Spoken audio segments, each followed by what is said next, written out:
البنات ندخلوا على الموضوع على طول. ندير معكم مكرونه بشاميل ديال الزربه ديال الناس الغفله. جات عندي واحد السيده صديقتي صاحبتي نضق هي طلعت الحيمات ودرتهم. البنات كتجي زوينه، جربوها، راه ساهله اقسم بالله. في 10 دقائق كتلقاي راسك مدخله الصينيه الفران. المهم البنات كناخذوا هنايا عندنا طحنت قطعت بصيله صغيره، كتجيبي شي كفته كتحطيها معاها شويه الزيت، شويه الملحه، شويه الابزار، شويه التحميره، راس ديال الثومه. صافي كتخلطي كلشي مع بعضياتهم، كتقلي هادشي كاملين. كتدبل لك البصله، كتحطي عليها مطيشه، ما كتحطي عليها الكفته عفوا. صافي غير كتدبل معاك الكفته، كتقلى معاك مزيان. صافي كتكوني طاحنه جوج مطيشات، صافي كتحطيهم عليها. ملي كتحطيهم عليها صافي كتبقاي تقلي فيها شويه. كيف هذاك لاصوص كيبدا يشرب غير شويه، صافي كتسدي عليها البوطه. صافي هنايا كتكوني سالقه المكرونه ديالتك.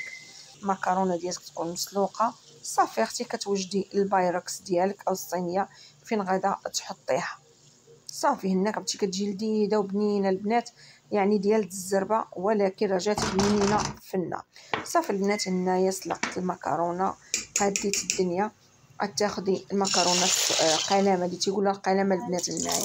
صافي هنايا نزلنا البشاميل، كتاخدي شويه الزبده مع شويه الزيت مع شويه الدقيق، كتبقاي تحمري داك الدقيق شويه بحال كطيبيه في وسط ديك الزبده، كيشرب ديك الزبده كامله. كيف ما غتشوفوا كتكوني موجده الحليب حداك، كيف ما كيتحمر معاك غير الدقيق شويه بحال كيطيب. صافي كتخوي الحليب، كتبقاي تحركي مزيان باش ما يتلصقش لك. هنا كنزيد شويه الملحه، شويه البزار البنات. صافي كتخلطي مزيان. صافي كتحطي المكرونه على هذا البشاميل، كتحطي النص في البايروكس والنص الاخر باش تحطيه في الطبقه اللي هي الثالثه. صافي البنات هنايا خلطت المكرونه كلها هي في البشاميل، كنحط النص في الصينيه ديالي. ها هي. صافي كتحطي الطبقه اللي من بعدها الكفته. صافي الطبقه الثالثه تبقى من المكرونه. كنحاول البنات ما نديروش كفته في الجناب باش ما تطلعش لينا وتحرق بالجناب.